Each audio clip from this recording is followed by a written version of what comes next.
Knock, knock. Who's there? It's just America's most uninvited podcast, The Pod People. I'm Matisse Van Rossum, and I'm a friend of the family. I'm Ben Sheets, and I'm everyone's favorite goth. And I'm Joe Shea. Yes, Joe Shea. Our guest for the guest, Joe Shea. Returning from an episode on The Quiet Place we did almost 3 years ago, as hard as that is to believe. So long-time listeners of the show might remember Joe. Joe, we're super stoked to have you back today. How have you been? What have you been up to in the 2.5 years since the last time you're on the show? Tell us everything.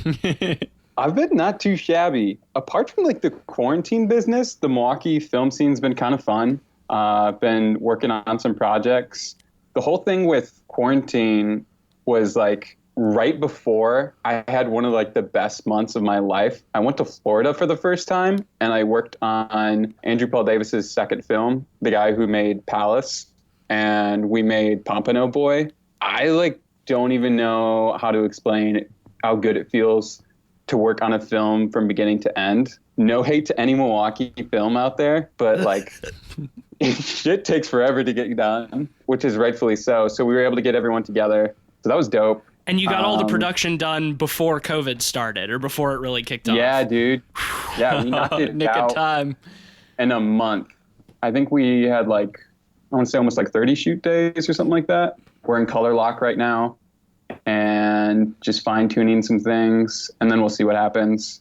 And then I'm associate producer on Ring Alivio, which is actually going to be premiering August 31st at the LA Dances with the Film Festival. Oh shit, man. Digitally.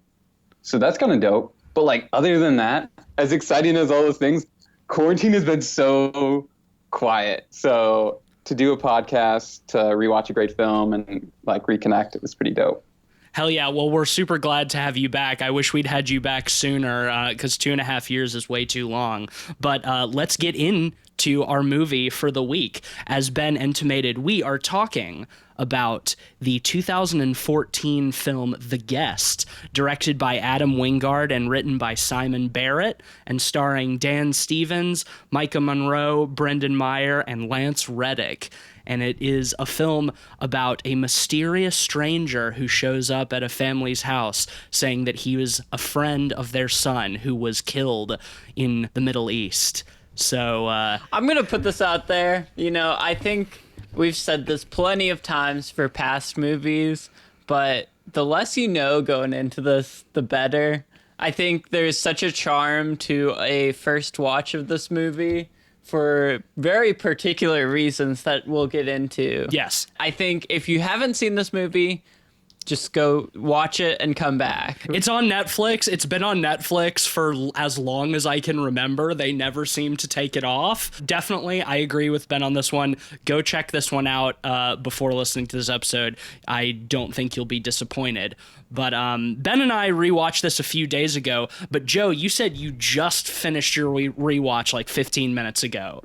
So Yeah, dudes. You're hot and ready to go. So why don't you get us started? Why don't you tell us some of your initial thoughts on The Guest? Oh, it's so dope. Just what you guys just said already. You don't need to know really anything about it going in. You heard the synopsis. That should be tantalizing enough. Or when you see like even the title card, I get gassed up on that title card. It just feels like you're going to watch a dope movie. I know that might sound just like film nerd to say that, but don't watch the trailer. Just go in blind.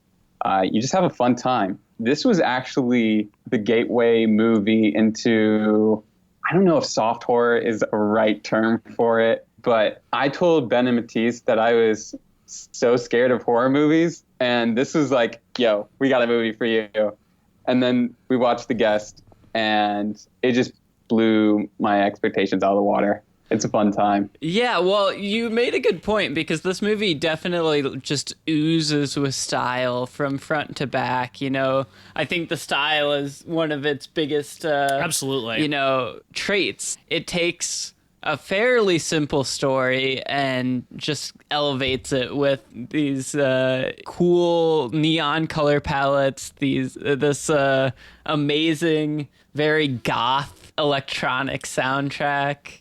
Well, what I love about this movie is that this is like a true 80s horror homage. A lot of times when you hear people talk about like, oh, this movie is so 80s, and ourselves included sometimes, usually that just means they use a lot of like neon colors and then the score is synth heavy. But this movie, from its pacing to its performances, its characters, everything about it feels like an 80s movie. And I think they pull that off so well. And I know that this movie is described as Halloween meets the Terminator. And in many ways, I think that is literally the perfect way to describe it. I think, yeah, that's spot on. It's so John Carpenter influenced. They said when they set out to make this movie that they wanted to make a movie that played out like a horror movie, but at the pace of a thriller. And I personally think they accomplished that extremely well. What do you guys think? Definitely. I don't know if this is blasphemous to say to other 80s movies, but it almost elevates like the 80s kind of like genre feel to it, because there's so many lines that could easily like just fall away as like kooky and just doesn't really hit. But the characters are so well written and the performances are so great that you really just like get into it. Like you don't feel like these are your like stereotypical like young kids like in the family. Like the Peterson family, I feel like they're pretty well like fleshed out. Like the dad is kind of like out of the picture, but even his like, hey, let's get a beer. Like, you want to have a beer with me? Just an alcoholic. Like, that stuff. Yeah. Yeah. Like you pick up on things. It's constantly like laying the groundwork. Yeah, the family feels very authentic and not like tropey at all. And they feel like they're dysfunctional, but also still like care about each other, which I think is something that like films don't get right when they're trying to make like your standard dysfunctional family. It's like, oh, they all just fucking hate each other and that's what makes them dysfunctional. It's like, no, they're coping with the recent death of their son, you know, who died in the military, and the dad is a drunk and is not making any advancement in his career, so he's not making more money. The mom is like grieving heavily because of her son. Like the daughter is, you know, 20 and still living at home in their like bumfuck little town. I could have sworn this was in like Oklahoma or something. I guess it's supposed to be New Mexico, but it feels like Oklahoma horror to me. But you know, just like sleeping all day, working at a diner at night, and then the son is just like the younger brother is bullied at school. He's kind of like almost seems like sort of an emo kind of kid, you know, quiet, sensitive, and gets bullied by the jocks in the Letterman jackets. You know, is it really an 80s movie if you're not pushed into a locker and called a pussy by a dude in a Letterman jacket? You guys are spot on with the family stuff. I think a lot of the reason it works is it's so focused in its writing on Dan Stevens' character coming back or coming there and showing up, and how they deal with almost a sort of replacement of the son that went to Iraq with him, and how each family member kind of deals with that. You know, whether it's the younger son kind of seeing him as kind of a replacement big brother who teaches him like how to defend himself and like stand up to the bullies and shit like that, to the sister not really trusting him at any point.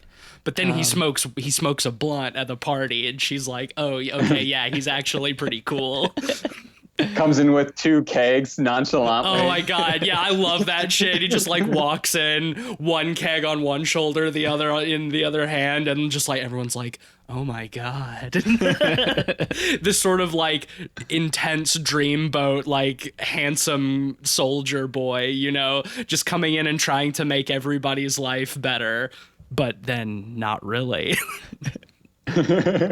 It's kind of that classic trope of be careful what you wish for. I love the dissection of like a grieving family getting back kind of their son in a way, but it's more than they bargained for in the end. It's literally the monkey's paw, you know? Yeah. They wish for their dead son to come back, and in a way he does, but he's actually a monster. In some ways it reminds me of that movie, do you remember that movie we covered a few years back, Dead of Night? Yes. Where the dead son comes back. Yeah.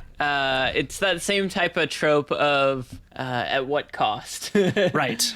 I think you guys are also spot on about the 80s stuff. I think the reason it works so well here, where it doesn't work as well in some other more directly 80s homages, is it's 80s in pacing and feel rather than being, you know, directly pointing at itself and being like, oh, this is an 80s reference. This is an 80s reference. And it's not set in the 80s. Yeah, either. it's a not very like Stranger timeless Things, film, you know. It's more like It Follows in that sense, in that, you know, it doesn't date itself. Yes, exactly. I'm really glad you brought up the comparison to It Follows, because Micah Monroe, who is the protagonist in It Follows, is the protagonist in this as well. She's awesome. I love that she's in all of these like truly 80s style movies. Like she feels like a new generation of like 80s horror heroine, the scream queen, for lack of a better term. And I really like couldn't stop thinking about that in relation to this movie. It's like she perfectly captures that blend of vulnerable but also like fearless enough to decisively take action. She's fucking awesome. I wish she was in more stuff. I keep seeing ads for something she's in on Quibi now, but there's no way I'm gonna watch that. I think you have to watch it on like a vertical, like, isn't it vertical? And Yeah. it's like 10 minutes. Yep. And you have to get an entire app for it. It's $10 a month too. Yeah, for fucking 10-minute films shot in an aspect ratio so you can watch them vertically on your phone. I'm against it on principle, Yeah, me too. honestly. It's such a bad idea. This is a sidebar, but they dropped like an absurd amount of money into Quibi. It was like $3 billion or something like that. Hilarious. Wow. Oh, one thing I wanted to cover a little bit before we head into the twist and kind of the turning of this movie, because I think that deserves a lot of time in itself. I wanted to talk about the fight choreography a little bit. I think the fight scenes in this movie are really fun, and I think they're shot super well. We talked pretty recently about when we talked about I Saw the Devil, about like modern fight scene cinematography, and this movie takes the more old-fashioned approach that I prefer, of like not too many quick cuts, not over the shoulder handheld camera, so you can actually watch the action. You can actually see it and appreciate it. And there's not a ton of like super hand-to-hand stuff, but like the stuff there is good. The fight scene in the bar that serves the high school kids, that whole scene is maybe my favorite scene in the movie. It's hard to say. There's so many good scenes, but like having David take the younger brother into this bar where he knows his bullies are drinking, and then to order for their table blowjob shots for the girls and then cosmopolitans for the guys, knowing that their fragile sexuality will be damaged by this, and that they'll try to start something. And I can't help but notice those ladies over there are drinking cheap beer. That seems like a shame to me. I'd like to buy each one of them a blowjob shot. Are you serious? I am. Yes. Do you want to buy anything for their fellas? Do I look like I'd like to buy something for their fellas? Might be the polite thing to do. Sure, okay, fine. Let me get each one of those guys a Cosmopolitan. Mister, I don't know what you're going for, but I was thinking of beer. Nope. Blowjob shots for the ladies and a Cosmopolitan for each of the guys. You can keep the change on that. And also, I think that scene is the perfect first indication that David is actually a psychopath, because what he orders for himself is what he calls a fireball shot, which is not just fireball whiskey. Oh no, it's cinnamon schnapps mixed with Tabasco sauce, the drink of a true psychopath. And he sips it and just no-sells it completely. That's one of my favorite parts about it. He never, I read in some trivia that he never blinks in the entire movie, which I think is really funny. Just like completely no-sells that like intense psychopath thing with those like really piercing blue eyes. Do you think he actually liked the drink, or did he have it played out in his mind that he was about to throw it in that guy's face? Probably both. Yeah. Or I mean, probably he knew it would be good to throw in the dude's eyes. But you know, he doesn't even flinch when he drinks it. You know, so. I love too that one of the bullies, in true 80s high school bully fashion, in every scene he's in, has an absurdly popped collar. Oh, it's very high. It's up there. Yeah, exactly. Yeah. He's great.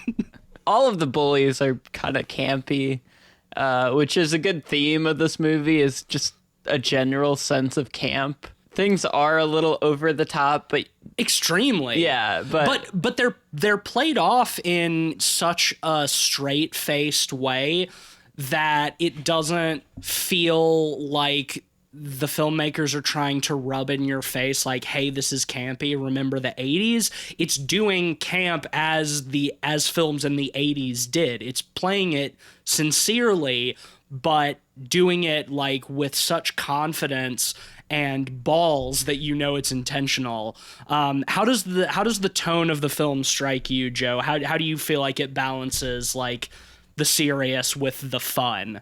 To me, it's a perfect film. The coordination is just perfect. It seems storyboarded to a T. Everything that happens, the score, the sound design, the cinematography, all just blends to the point where I didn't think about it until it was a rewatch. Because the first time you're just immersed into it.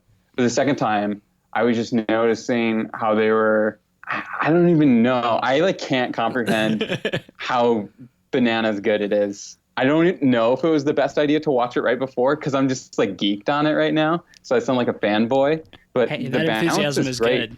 The pacing of it is just like, you know, what they sought out to do. They did it. Pacing of a thriller, but like the feeling of a horror film at the same time. What you said with Dan Stevens not blinking as David, which is also a really great thing. I don't know if you care if I say this, but in the IMDb, his name is David with quotation with marks. Quotes on it. Yeah. I love that. That's great. It's just like he's always just has like this slight unhinged about him, but you kind of love him at the same time. He's extremely likable. Yeah, for sure. He just like shows up at the door. He's super courteous after he just ran from the bus station, and he's like, oh, you know, I'll find a motel. Oh, yeah, I don't want to be a bother. I don't want to take up y'all's time. I don't want to, you know, I don't want to like insert myself, you know. Y'all are grieving. I just wanted to stop by and say hi, you know. So polite, so clean cut, so charismatic, so handsome. I didn't actually think about that Terminator and the Halloween are like a perfect example of it being like a love child of like a combination. Yeah, it's perfect. Well, yeah, especially in the second half, it just becomes Halloween. Yeah, but we'll get into that. I won't say, because I feel like this needs to be talked about later, but this is like an interesting Terminator correlation that I think is pretty blaring obvious. But the slow thumbs up, you know what I'm talking about? Yup. I was like, oh my God, that's incredible. I love that. Yeah, there's just like these little, maybe big tip of the hat moment, but it's also just like these nice little nods that they have. If y'all had to guess, what would you say the budget of this movie was? I know the answer, but I'm curious to see what y'all think. $4 million. By you asking, it's got to be lower. So like $2.5 million. It was actually right about $5 million. Ben's very close. And it's perfect. It does so much with that budget. Like, once again, just goes to show that you can do so much with so little if you have a good idea and a good script. Yeah, and it definitely makes the most of its budget. I think this is a good segue into talking about the big turning. The twist. Yes. As the movie continues, it becomes more clear that David might not be exactly who he seems, to say the least.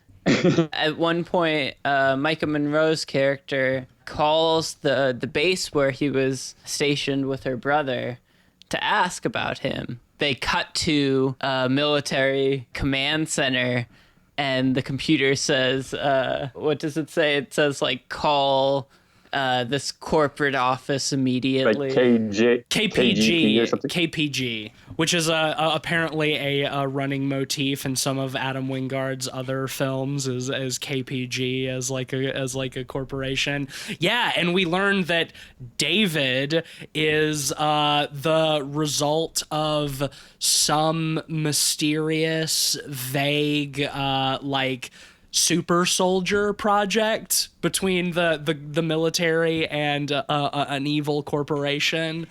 What I really want to talk about in that regard is how much we learn or know about David's backstory. Do y'all think that it's too vague? Do you think it's just the right amount of information? Would you want more? Would you want less? I have some of my own thoughts on that, but I'll let y'all go first. Well, you know, it's funny because it's been a while since I saw The Guest, and before we had rewatched it, I was thinking back on it, and I was like remembering all of these great scenes and individual things, but I was having a hard time thinking of the exact reasoning they went with for David. Yeah. Because it is very ambiguous, I guess you could say. But on rewatch, what I really like about it is they sprinkle in just enough context where if you're paying attention or if you're looking for it, you can get, you know, some sort of explanation, while not beating you over the head with, oh, this is a military experiment gone wrong or something like that. I'm with Ben. Like, I love how it played out. I think it's fun when you can kind of leave things up in the air where it's still like its own story and it's not like robbing you of anything. But also, I think it's fun to want to know more about a character when you end something, but also feel satisfied. And they do that with him. Yeah, I think I would have been frustrated if they had done more exposition into like details of who he is or where he comes from. Like the idea that he's part of like some experiment is enough. We see early in the film when he first shows up, like he goes to a photo on their mantle of like their dead son's unit. And he's like, hey, there I am right there. And he points himself out. So it's like, we know that he's not completely lying, that he did know their son, but to what degree was their son also a part of this super soldier project, or was it something that like David was brought into when he got back from the Middle East, like after he was injured or whatever? Was it an experiment to save his life because of the injury? It's like we don't really know. We just know that there's some evil super soldier project, and he's the result of it.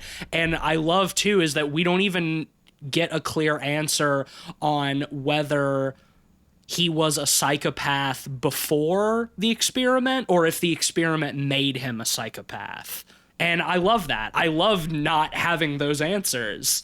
We mentioned it earlier, but the Halloween comparison is very relevant when we get to the second half turn, because he essentially is just Michael Myers with a different coat of paint. What I love in that comparison, too, is at the beginning of Halloween, we see Michael Myers do the very bad thing at the beginning.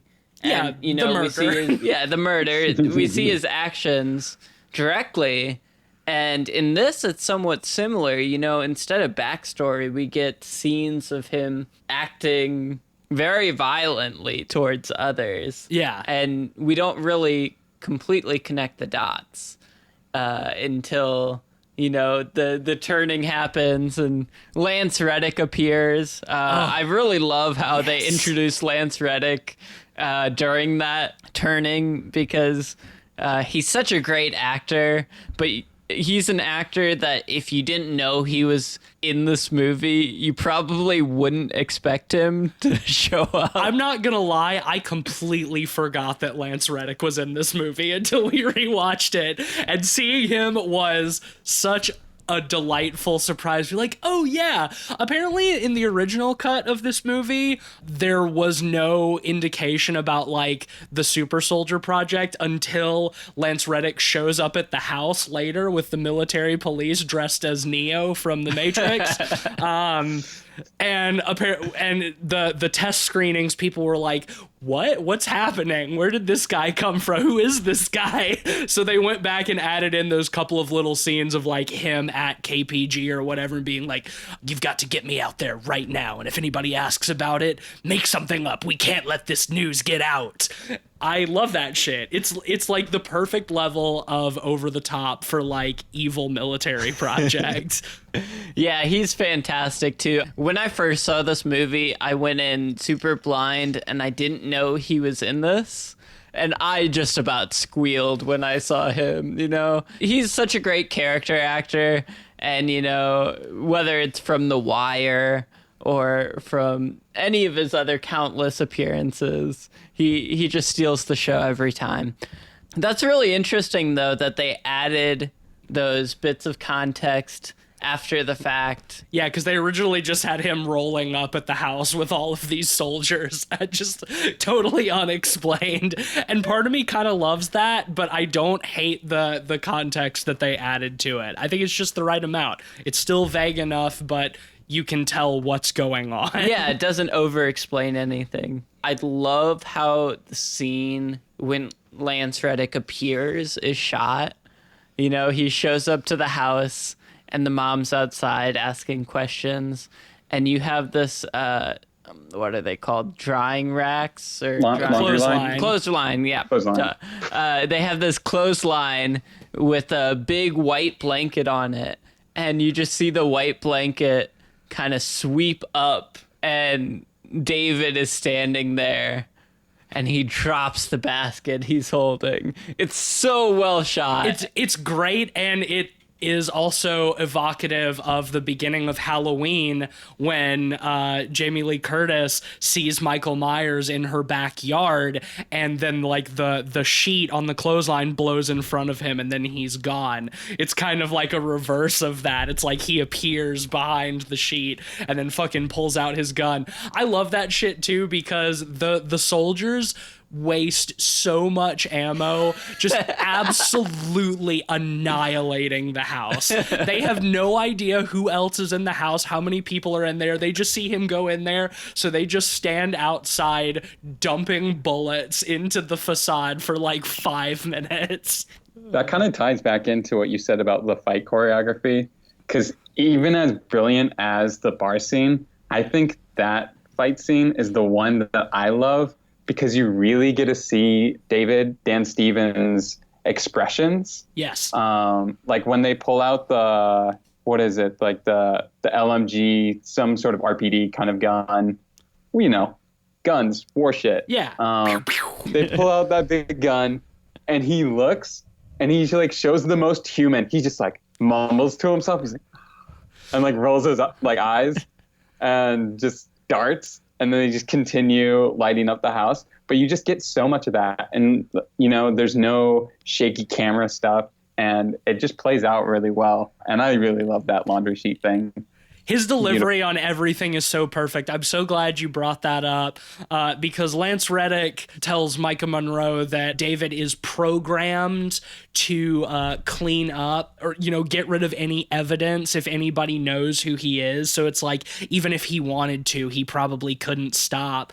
And you really get that impression too, is just like the way, exactly like you mentioned, everything seems like a chore. He's just like rolling his eyes. Like after that, when he goes to look for Micah Monroe at the diner and shoots the waitress, and then the look on his face when he pulls the grenades out from behind his back, like almost like, ugh, I can't believe I have to do this, and just like rolls them into the room and walks out. I fucking love that shit. Straddles the line so perfectly between being brutal and really campy fun. Yeah.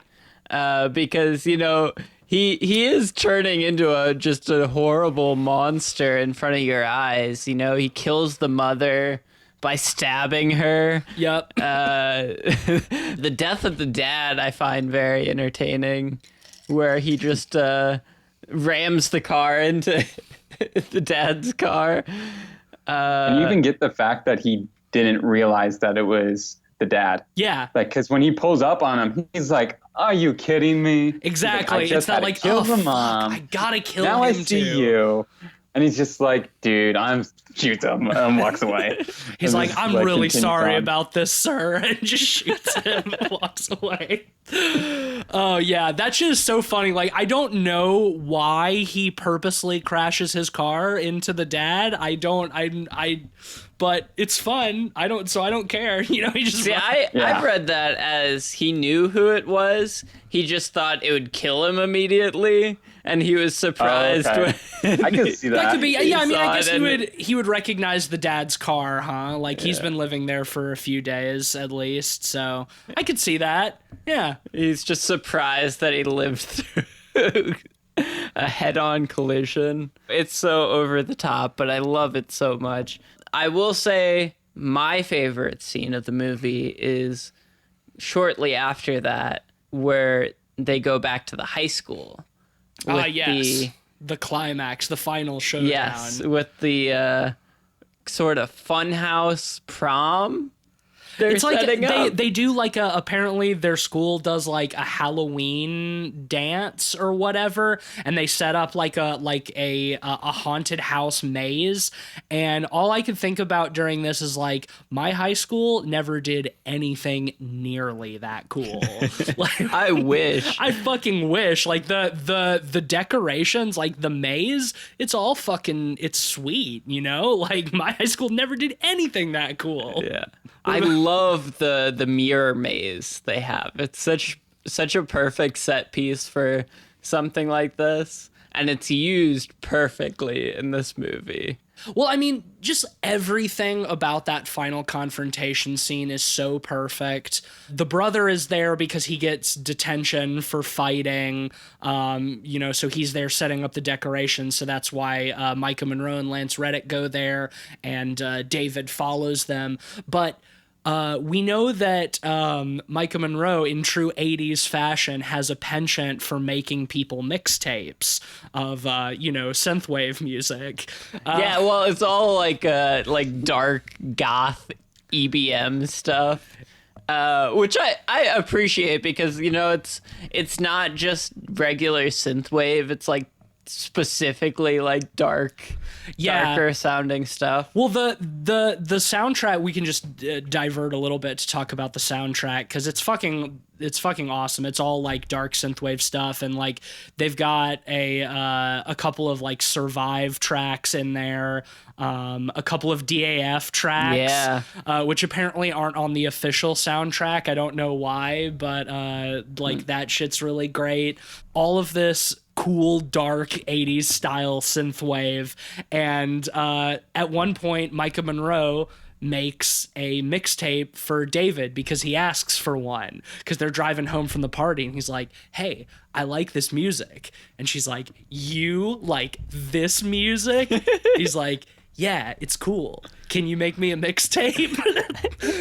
and so she does, and he has it with him the whole time, like all of the action is going on, and they know that he has arrived to the party or the gym where the Halloween maze is set up because he turns all of like the spooky lights and fog machines on, and he puts the mixtape she made for him like on the sound system. So the whole final sequence is set to this like mixtape that she made for him, and I think that's incredible. So the music is diegetic. It's awesome. Yeah, and it's such a perfect soundtrack for that scene especially.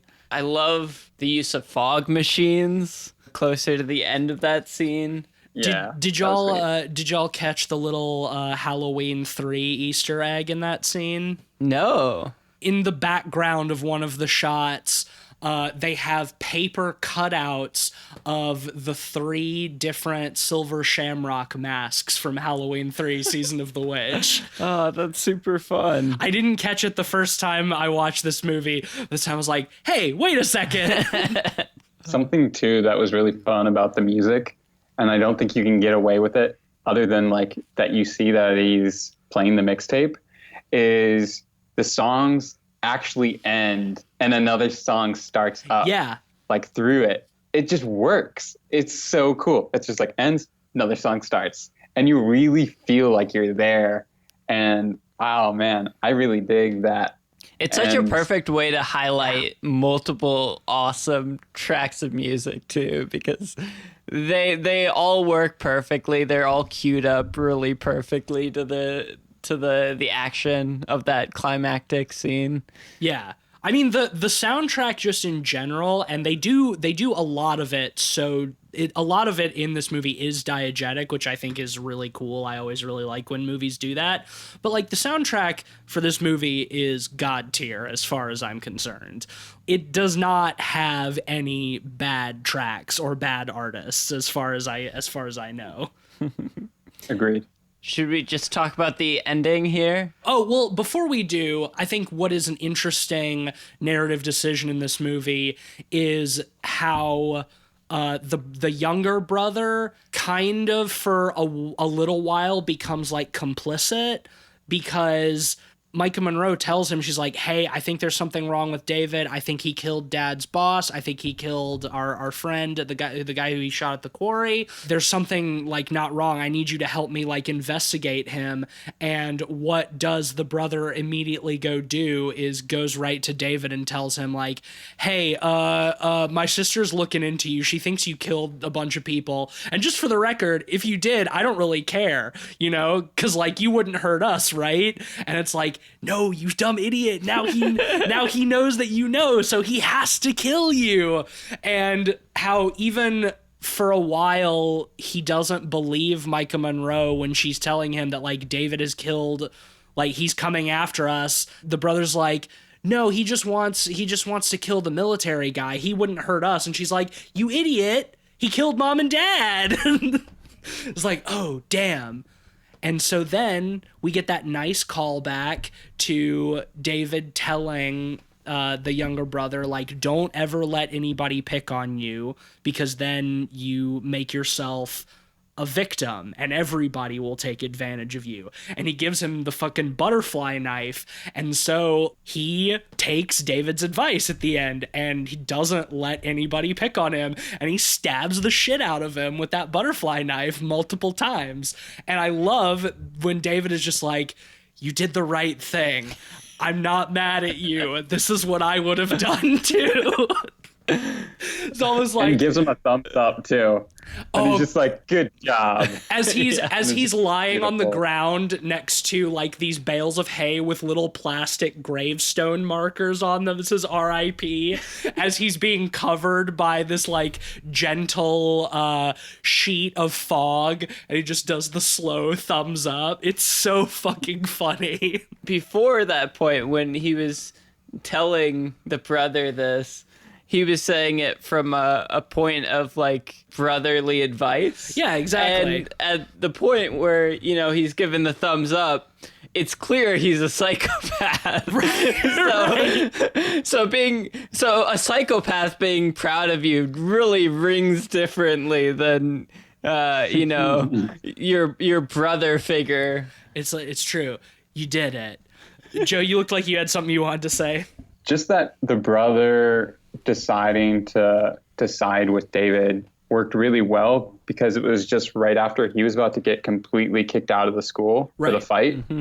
And David completely comes in there and totally does damage control like he does in all the other situations. Just totally walks all over the principal. It's amazing. Fantastic. And to close it with, and it was like, who are you? He's, I'm a friend of the family. And then just walks out of the office. Gives him a little smirk too as the door is closing.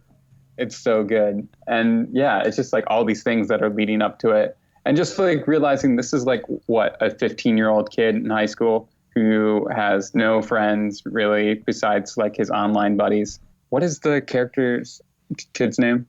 Oh, the brother. I got this. It is Luke. Luke, yeah. Luke attaches onto him because he's missing a brother. And it's just like, it plays out really well. And just why he decides it. Because it's not one of those like moments where you get upset. I mean, you're upset at what he's doing, but you're not like, there's an internal logic there. Yeah, it's believable. Yeah. It's authentic. Like from Luke's perspective, like David has shown up and like taught him valuable things about how to like take care of himself. He has markedly improved Luke's life, and Luke feels like he has somebody looking out for him. So it makes sense for him to be like, oh yeah, like whatever you did, like I don't even care if you killed Dad's boss, but you've helped me, so why would you like try to hurt us? Like my sister's just being paranoid or whatever, you know? It's like, no, you little shit, but it feels real. It's like, yeah, I get it. You're dumb, but I get it, you know? I appreciate that. Well, to close the events of the film out, we see Luke and Anna sitting in the back of an ambulance, you know, being treated for the trauma they've just been through. The high school gets set on fire, so the firemen are there, and as Anna's sitting there, she looks up and she sees a fireman walk, sort of limping out of the building, and she locks eyes with him, and it's very obviously David's eyes behind the mask, and it just cuts back to Micah Monroe. She just says, "What the fuck?" Cut to credits. The perfect way to end this movie. That was so brilliant, and potentially my favorite last line of a film ever. At some point, if I'm ever so blessed to make a film where I get to have the last line be "what the fuck," it's happening, man. I want that so bad. It's great because it's exactly what the viewer is thinking too. It's having the character vocalize what you're thinking for you, because it's like as we see him sort of like sink into the fog with his slow thumbs up, Terminator style, the butterfly knife is like sticking out of his heart. Like he's gotta be dead, right? And then to see him like coming out, it's like, what the fuck? It's just like Michael Myers, you know? Speaking of Michael Myers, yes, there were rumors recently that they were thinking about doing a sequel to The Guest. And before the rewatch, I was a little nervous about that. But I was like, nah, no, don't do that. But after rewatching, I could see them doing it. You know, they had the little bit about the subplot of him changing his facial structure to blend in to normal society. That's what he was looking for, a plastic surgeon in Florida, a disgraced surgeon, to so he could piece out of here and change his face and burn off his fingerprints. Yeah, I'm with you. Like, looking back on this film before we rewatched it, I was like, oh no, it stands alone so well. It doesn't need a sequel. And while I do think that it is a perfect standalone film and it doesn't need a sequel, for once, I don't think I would hate a sequel to a movie. What about you, Joe? Like, do you think they could do a good Guest sequel to turn the Guest into the new Halloween? I hope they could do a good sequel, but it's also one of those things where, you know, like, you don't want to ruin a good thing. And yeah, if it's not broke, you know. Right, Yeah, exactly. You run the risk of saying, like, well, if they do make a sequel and it sucks, is it going to tarnish the original? It's hard to say. I don't know. I honestly, like, if they brought back the same team, like if they had Adam Wingard direct and Simon Barrett write, and, you know, still have Dan Stevens and Micah Monroe, I could get down with it. It might suck, but, you know, I wouldn't be mad if they tried. Honestly, I would be more game for them trying to make a sequel to The Guest than seeing yet another reboot of, like, an old horror franchise. Oh, for sure. Or another or another Annabelle movie, you know?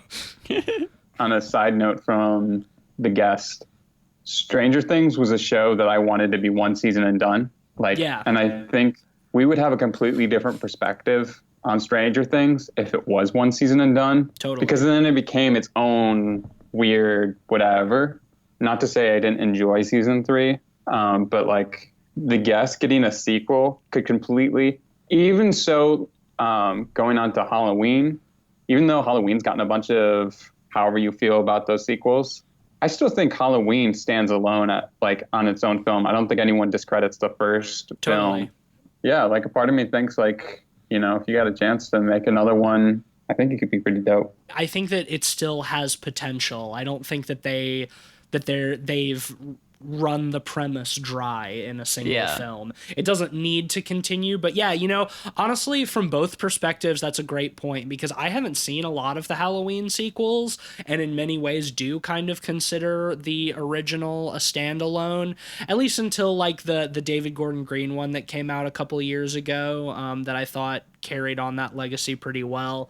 But also, like, yeah, Stranger Things is such a good example, because I'm with you. I didn't dislike season 3, but Stranger Things is starting to get to, like, a cultural point where I'm, like, a little annoyed with it.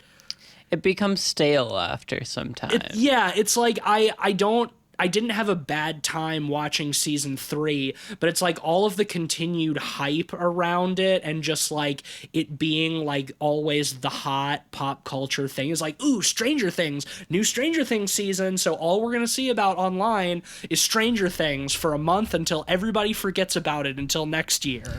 And it's like, yeah, I'm at the point where I'm a little annoyed by that now. But, and I think that Stranger Things season 1 was fantastic, and they could have ended it there, and that could have been it. I totally think so. I agree with you. Great point, Joe. Well, part of the reason I would kind of want to see a Guest sequel is I want to see a return to form for Adam Wingard. He needs it. Before The Guest, he did the fantastic film You're Next, which I'm sure we'll cover at some point. But after that, he has been going on to do just some bad movies. He did the Blair Witch remake. He did the Death Note. Oh, God, the live-action Death Note. I forgot about that. Yeah, he did do that. I was going to say it, too. That shit sucked, bro. Ooh, yeah. Fuck. Apparently, his next movie is Godzilla versus King Kong. So wait, he's directing that? Yeah. Which, I mean, honestly, could be good, but I'm going to keep my hopes moderate until I see more from it. Wow. Yeah.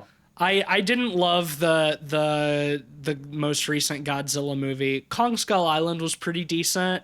I thought Kong Skull Island was rad. Joe and I went to see it at the theater way back that was when. pre-21, Joe, when there was a UWM film prof there, and Ben helped me sneak in 2 tall boys underneath my jacket. Hell yes, while brother. I sat at the bar with the professor, while I didn't get carded.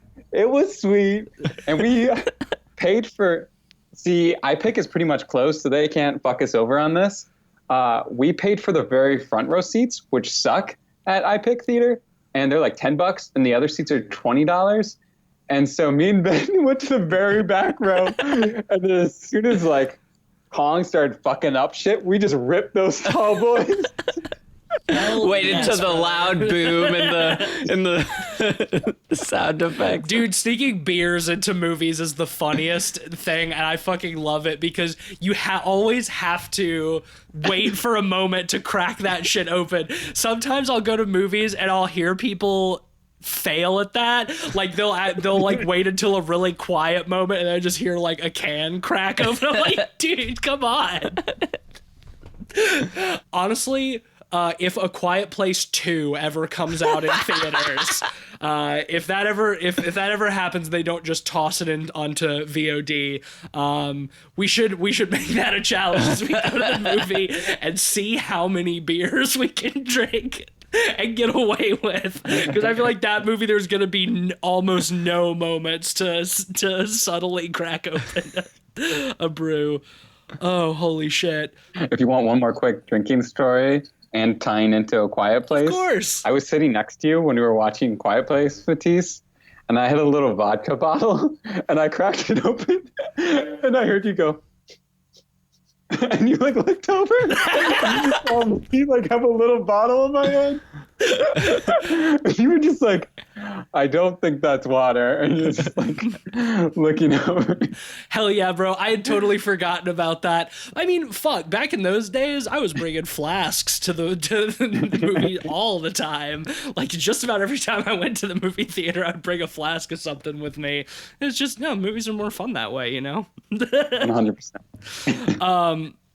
While we're kind of goofing off, before we rate this, I was reading through the IMDb trivia for this movie earlier today, and there is an extremely long, extremely horny trivia that I'm gonna read for you guys, just because I think you might. Oh boy. For context, at one point in the movie, David comes out of the bathroom after having showered, and Micah Monroe is super hot for him because he's got his shirt off and his abs are popping out and he looks so good. So I'm gonna read y'all this long ass trivia thing that is made funny because of how long it is about that specific shot. Okay, here we go. Dan Stevens was completely emaciated when he first met with filmmakers Adam Wingard and Simon Barrett because he had lost 30 pounds to star in A Walk Among the Tombstones. They really wanted him for the role, but were worried about his appearance because they wanted a really buff soldier physique for the lead character. Wingard said that Stevens looked like Christian Bale in The Machinist, but they wanted him to look like Christian Bale in Batman Begins. However, they gave him the role after Stevens promised that he would work out like mad and bulk up for the role. The day he was cast, he was assigned personal trainers and dietitians to begin his physical transformation for the role. He worked out daily for 2 hours a day, even during shooting, eventually putting on 25 pounds of muscle and building six-pack abs for his shirtless scene. The scene was scheduled in the last week of principal photography so that he got as much time as possible to build up his physique. He was cast just a month before principal photography began, and the shoot was 2 months long, giving him about 3 months to prepare for the scene. Stevens said that it was the first time in his career that he had done serious bodybuilding for a role, and he was thrilled by the aesthetic appearance of his body in this film. He said it also allowed him to break his former image as a chubby and restrained English gent on Downton Abbey and surprise audiences by crafting an image of a shirtless macho soldier. Wingard pointed out that Stevens' body shape significantly changes from scene to scene, which to their credit, I did not notice. This is because the film was shot out of sequence, and Stevens was still training throughout the shoot, so that he appeared frail in some scenes and very muscular in others. Wingard and Barrett said that Stevens' shirtless scene was one of the most important scenes in the movie because they knew it was going to be a major selling point and a surefire trailer shot, and they spent more time shooting that scene than any other. Wingard said that he wanted to... It just keeps going. I'm sorry. No, it can't. That's what I'm saying. It's hilarious because it's so detailed. Wingard said that he wanted to sexually objectify and fetishize Dan Stevens' shirtless body in this shot, as it went with the playful nature of the movie, where the audience was subversively being asked to ogle the body of the bad boy character. The filmmakers scheduled that scene as late as possible because they wanted Stevens' body in optimum condition. In preparation for that scene, this is my favorite part, Stevens shaved his chest and tanned his body so that all his muscle definition could be seen. In addition, Wingard said that to deepen the muscle definition even further, the trainers had Stevens do a trick where he, quote, did not consume food or any food or water for a day, and then just before the shot, he drank a Diet Coke and did 100 push-ups and 100 sit-ups. This tightened up his muscles and made his veins stand out, giving him the super ripped appearance that the filmmakers wanted. The shot was then subsequently used in all the trailers and publicity material for the film. Oh my God! If I drank a Diet Coke and followed it up with 100 push-ups and sit-ups, I would throw up after about 5 push-ups. That's the funniest shit.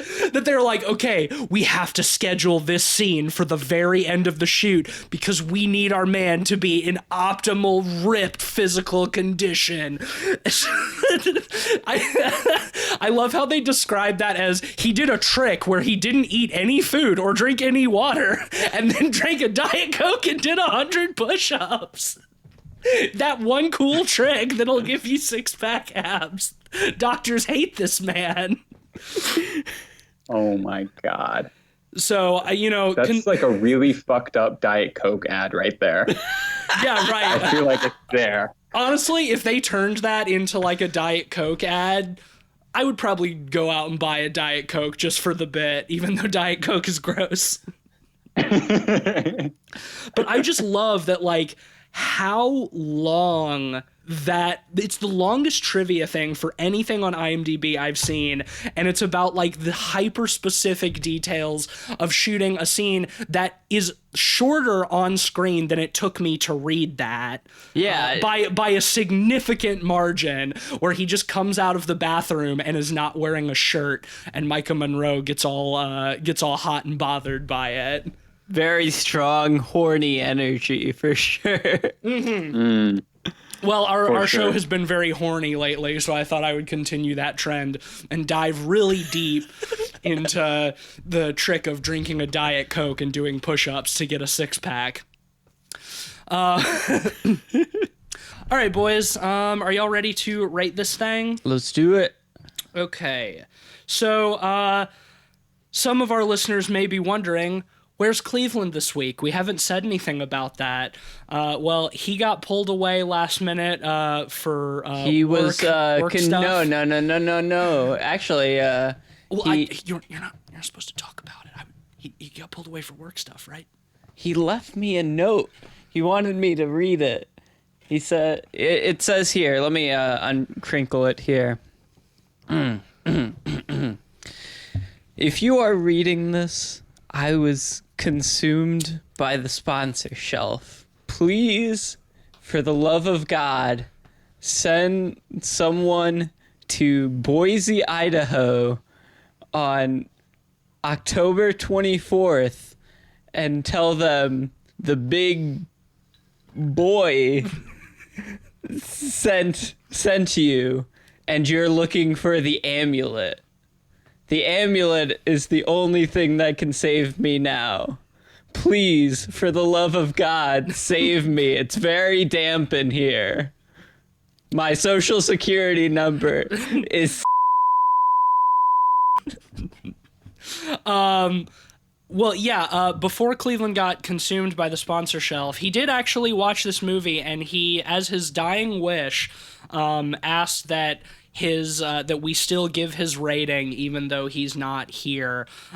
So I will give Cleveland's rating after my own. But Joe, guests go first around here. What would you rate The Guest? I know he's heaping on a lot of praise for it, and this might come as a surprise, but actually, I think it's a 10 out of 10 for me. It's perfect. It's Hell perfect. yeah. I Hell love yeah. it. So I'm 5 sorry. for you? I was like trying to mislead you, give you that Simon Barrett twist turn. But, you know, yeah, All 10 right. out of 10.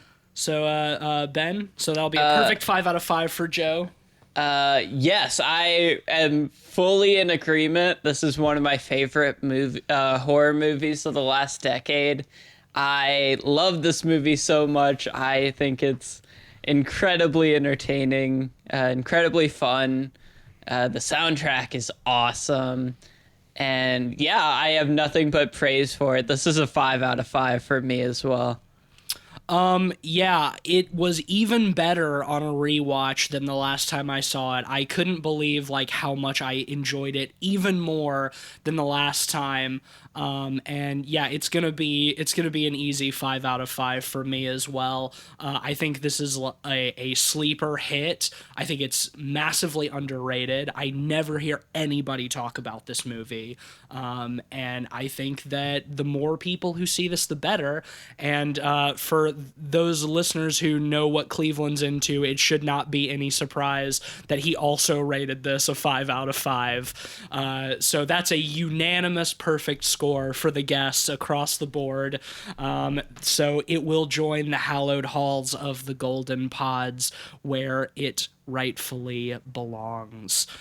So what we're going to do this week, since Cleve is inside the sponsor shelf and will not be able to read our sponsor for the week, I'm going to bring back an old segment that we haven't done in a while. I am going to take us back to the Metacritic corner.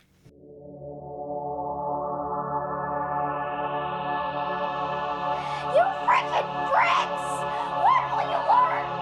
When will you learn that your actions have consequences? So, in case anybody had forgotten, Metacritic Corner is a segment where I find a very low score Metacritic review of the film that we just watched, and I'm going to read it, and it's another long one, but hoo boy, guys, this is maybe one of my favorite Metacritic reviews that I've ever found. So, coming back strong. This is a review by a user called Guest1233444, which would lead me to believe that this person probably created a Metacritic account specifically to write this review. I'm going to read it phonetically as always. This person self-censored with asterisks several times. So when I come across those words, I'm just going to censor beep, you know, so you get the full experience.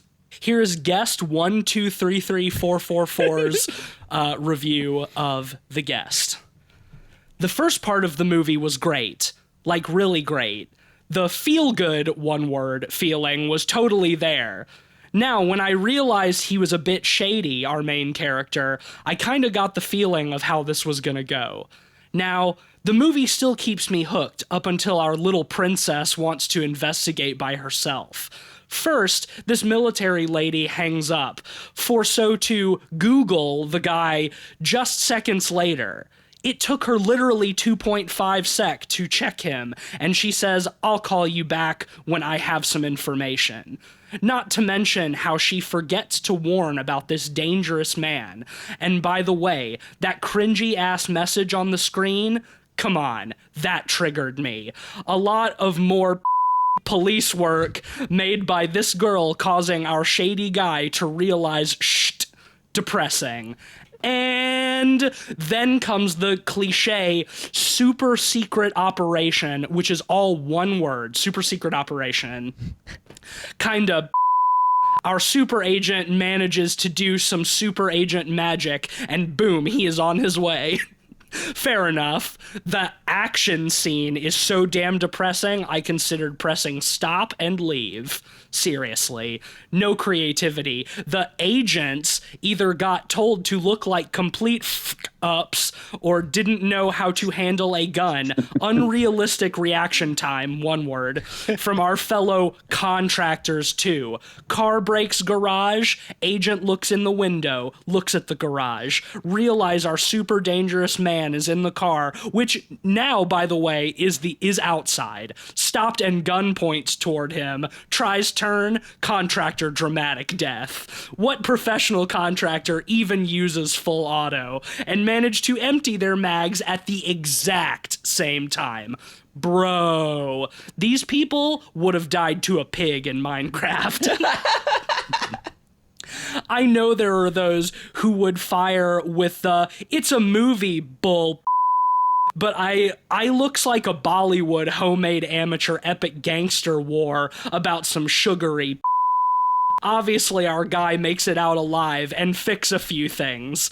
Our FBI Megatron, as the last man alive, makes it to this damn girl and says she has to come with him. She, as I would have done too, started to ask questions, and he just goes on saying something along the lines of, "I am full black super uniform man, so just follow me for no reason, you won't regret it." Piece of dumbass script. Like 5 hours later, after a lot of unnecessary damn drama, she get told that her parents are dead. Like, holy just tell her that, you dumb piece of... Now, then they get to her brother, FBI guy dies, and she tries to run, and when our little boy doesn't want, she goes on with the "you just have to trust me" bull. Like, just tell him his parents are dead and he need to get the out of there. I am still angry. Started good, FBI got involved, and turned it all into a big bag of poo. Seriously. Bye. 1 out of 10. Oh, man. Now, we need to hang our critic hats up because I don't think we can ever top that. I don't think so. I think that when I read it, I knew that was going to be the end of this podcast because we will never be able to provide such a powerfully eloquent and also accurate critique of a movie ever again. This person has they've done it. Hang up the headphones, boys. Our podcasting days are done. All right. Well, that will bring us to the end of this week's episode.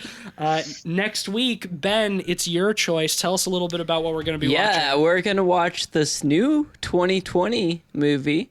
It's been a while since we've done a foreign film on the show. We just did Relic and I Saw the Devil. Well, I Saw the Devil, yeah. Relic is still in English. So, foreign language is what I meant specifically. But we're going to cover the new film Impedagore. It's an Indonesian film, I want to say. Indonesian or Thai, one of the two. We'll figure East it out. Asian. It's a new Shudder exclusive. I was eyeing this movie around the end of last year for my 2019 list, but it never got a US release until about a week or two ago. I am really excited for this movie. The trailers look awesome. It looks really intense. I think it's going to be a really fun one. I don't know anything about it, and I'm gonna keep it that way. And Good. I also think we shouldn't tell Cleveland what we're watching until we put it on. I agree. That's what he gets for being eaten by the sponsor shelf at such an inconvenient time. If I was really mean, I would have picked like the Greasy Strangler 2 for next week. You should just tell him that's what we're picking and be like, I didn't know there was a sequel. Surprise, Cleveland, we're watching Trash Humpers. Ooh, I wish. Okay, well, that will bring us to the end of this week's episode. If you like the show, hit those 5 stars on Apple Podcasts, leave us a nice review, share an episode with somebody who you think might enjoy it. You can follow us on Twitter at PodPeoplePod and check out our Letterboxd at letterboxd.com/PodPeoplePod. You'll find a list of all the films we've talked about on the show with our average ratings and links to those episodes. And you can also check out our list of other Golden Pods, perfectly rated films, of which The Guest is now the newest entry. Number 15, Number I think. 15. That sounds right. I don't know enough to dispute it. I'm on Twitter at Deep State Ozzy. I'm on Twitter at Mr. Sheets. Joe, do you have anything that you'd like to plug? Where can people find you, find your work, anything that you've got in the pipeline that they should be on the lookout for? I know you mentioned a little bit at the beginning, but have at it. Right on. Yeah, I would say Ring Alivio. It's a film directed and written by Kristen Peterson Kasbowski, and it will be premiering August 31st and I believe September 2nd or 3rd at, I think it's Dances with the Films, which is an LA film festival, and the premiere. This episode might actually be out after the premiere. We're a couple of weeks ahead. I don't know for sure, but if no worries. Is there anywhere else that they can catch it after the premiere? Will it be streamable anywhere? I think we're going to be continuing on the festival run. So if you go to Ring Alivio Film, RINGOLEVIO FILM on Instagram, Twitter, or Facebook, there'll be a website that you can go to and keep up to date with our premieres. And then, if you want, give it a little follow, maybe give it a little like, do your thing, do whatever you want, and stay in the loop. But it's a really good film, and I think it's another one of those, the less you know, it's more enjoyable. I just like, plugging other people's stuff that, I'm kind of like connected to. I'm an associate producer on. Hell yeah, dude. So I got some other things. If you want to follow along, you can just maybe check out my Instagram, which is Joe Shea Film, JoesheaFilm, and follow my work, and I'll try to do the same. And for anyone out there, artists got to support other artists. We're all in this together. Hell yeah, man. Yeah. Is Palace streaming anywhere or on VOD? Do you guys have that? Because I know that came out in between the last time you were on the show. You can watch that on Amazon Prime. Amazon Prime. Yeah. And you can also buy it a physical copy if you're into the physical on DVD or Blu-ray, whatever you fancy. And you can find that at onecounty.com, I believe. Wow. I was about to spell it ONECOUNTY. But Palace was a minute ago. But I'm so glad you mentioned that. Just because, you make a film and you hope that it continues to breathe and keeps, going, and that there's life for it.